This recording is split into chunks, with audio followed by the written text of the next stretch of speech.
Hi sir, nice sir. to meet you sir. Yes. I am from Educate Today India channel sir. Okay. Now with us subedar Bhupal Reddy sir ఉన్నారు.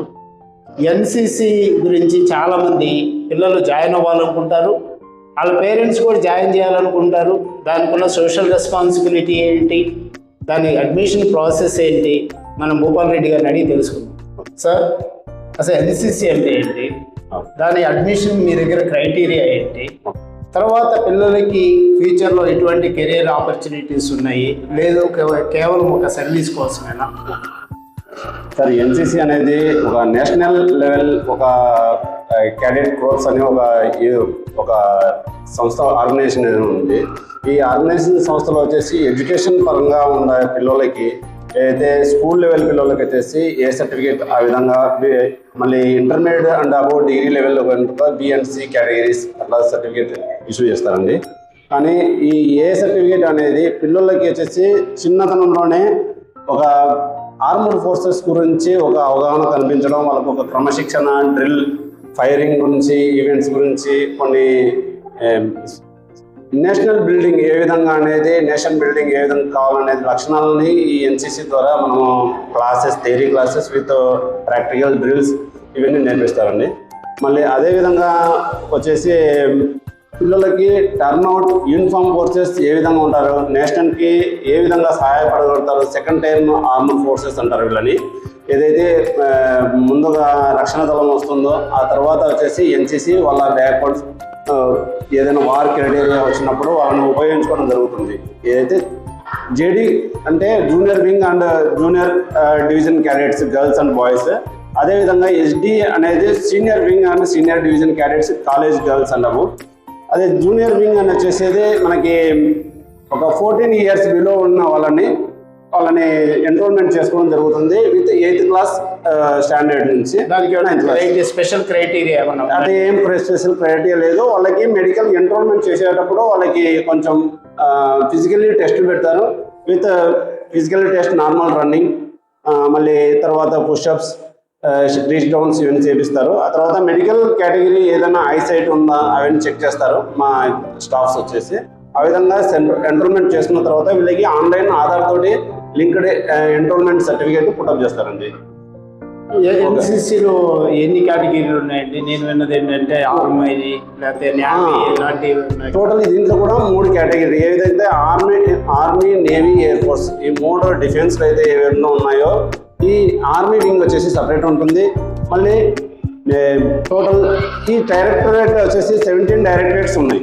Okay, 17 డైరెక్టరేట్స్లో అన్ని డైరెక్టరేట్స్లో army wing ఇన్ని ఉన్నాయి. అదేవిధంగా navy wing, అదేవిధంగా air wing కూడా participation చేసేసారు, అదేవిధంగా organisation చేసేసారు.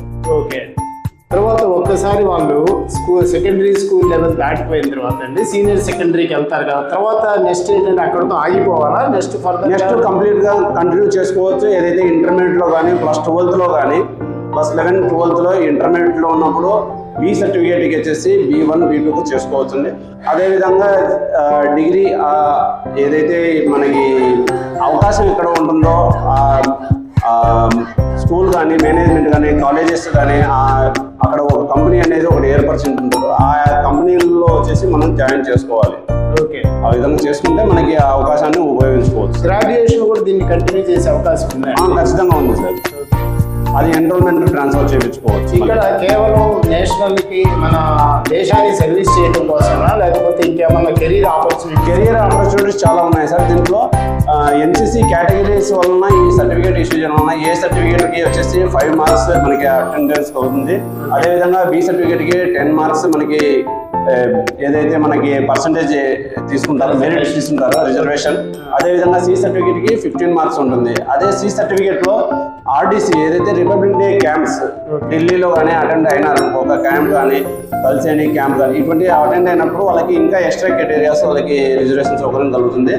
అదేవిధంగా సి సర్టిఫికేట్ ఉంటేనే ఆర్మడ్ ఫోర్సెస్లో జాయిన్ కావడానికి వితౌట్ రిజర్వేషన్, వితౌట్ రిటర్న్ అనేది వాళ్ళకి ఉండదు. ఓన్లీ ఫిజికల్ యాక్టివిటీస్ అటెండ్ కావాలి, మెడికల్ యాక్టివిటీస్ అటెండ్ కావాలి. ఆ తర్వాత రిటర్న్ లేకుండా డైరెక్ట్ ఎంట్రీ ఉంటుంది. SSB ద్వారా కూడా స్పెషల్ ఎంట్రీ ఎన్సిసి నుంచి ఉంది అనమాట. ఇప్పుడు అగ్నిపథ్ అని చెప్పేసి వచ్చింది కదండి, ఆ అగ్నిపథ్లో ఏమన్నా వీళ్ళకి రిజర్వేషన్? అగ్నివీర్ సెలక్షన్ కూడా అందుకని స్పెషల్ సెలక్షన్ బోర్డ్ అని ఎస్ఎస్బి న్యూ స్పెషల్ ఎంట్రీ ఉంది వీళ్ళకి వచ్చేసి రిజర్వేషన్స్ ఉన్నాయి. ఓకే. దీంట్లో కూడా ఎన్సీసీ క్యాడెట్లోనే తీసుకుంటారు డైరెక్ట్ ఎంట్రీ. వాళ్ళకి స్పెషల్ ఎంట్రీ బోర్డు అనేది ఒకటి ఉంది. దాంట్లో అప్లై చేసుకుంటే నేను ఎన్సీసీ సర్టిఫికేట్ చేశాను అనేది వాళ్ళ దగ్గర ఏదైతే ఎంరోల్మెంట్ ఫామ్ ఉందో అదిలో ఆన్లైన్ అయిపోతుంది. ఇవన్నీ అన్ని డాటాస్ అన్ని అదే విధంగా వాళ్ళని సెలక్షన్ చేసుకుంటారు మెరిట్. ఇంకొకటి అండి, వాళ్ళ ఆర్మీ వైపు కాకుండా వాళ్ళ కెరీర్లోనే వాళ్ళు ఏదైనా టెస్టులు కానీ రాయాలనుకున్నప్పుడు అకాడమిక్ దానికి ఏమన్నా రిజర్వేషన్ ఉపయోగపడుతుంది? అన్ని గవర్నమెంట్ ఏదైతే ఉందో మన స్టేట్ గవర్నమెంట్ కానీ కేంద్ర గవర్నమెంట్ కానీ ఏదైతే ఉన్నాయో దాంట్లో ఏ అయితే జాబ్ ఆపర్చునిటీస్ ఉన్నాయో ప్రతిదానికి మనకి రిజర్వేషన్ సదుపాయాన్ని మనం వినియోగించుకోవాలి. ఏజ్ రిలాక్సేషన్ ఏమైనా ఉంటుందండి? ఏజ్ రిలాక్సేషన్ అంటే కాలేజ్ స్టడీస్లో వచ్చేసి మనం కంటిన్యూగా మనం ఏం చేస్తున్నాం అప్పుడు స్టడీ చేస్తూనే ఉండాలి. అదేవిధంగా ఈ సోషల్ సర్వీస్ యాక్టివిటీస్ ఏదో ఇస్తున్నారు మనకి SSCDs అవన్నీ ఇస్తున్నారో దాని గుణంగా మనం క్లాసెస్ అటెండ్ కావాలి. విత్ 75% వచ్చేసి అన్ని క్లాసెస్ అటెండ్ అయ్యి ఉండాలి. ఇది చివరిగా మీరు ఈ పిల్లల ద్వారా మీరు దేశానికి ఎటువంటి సర్వీస్ చేస్తున్న సాటిస్ఫాక్షన్ మీకు కలుగుతుంది? నాకు చాలా ఆనందంగా ఉంది. ఎందుకంటే మేము ఇప్పుడు నా సర్వీస్ వచ్చేసి 24 years కంప్లీట్ అయిపోయింది. 25 years నేను రన్నింగ్ చేస్తుంది ఇప్పటి వరకు. అంతకన్నా ముందు నేను హౌల్దార్లో ఉన్నప్పుడు, అంతకన్నా ముందు గ్రేడ్ ర్యాంక్లో ఉన్నప్పుడు నేను సెంటర్లో ఏదైతే రెజిమెంట్ సెంటర్లో సైనికుల కోసం ఇచ్చేవాడిని, వెపన్ శిక్షణ ఇచ్చేవాడిని.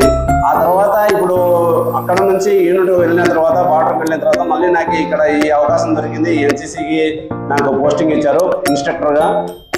చిన్న పిల్లలకి నుంచి వాళ్ళ మనోభావాలను ఏ విధంగా దేశ రక్షణ కోసము దేశానికి ఏ విధంగా ఉపయోగించుకోవాలని వాళ్ళని తీర్చిదిద్దడం కోసం నాకు ఈ అవకాశం ఇచ్చినందుకు చాలా సంతోషంగా ఉంది ఇండియన్ ఆర్మీకి.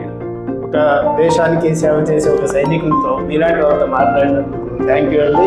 మీరు ఇచ్చిన ఇంటర్వ్యూ కంపల్సరీగా మా ప్రేక్షకులతో పాటు అందరి పిల్లలకి పెద్దవాళ్ళకు కూడా ఉపయోగపడుతుందని ఆశిస్తున్నాను. Thank you sir. Thank you sir.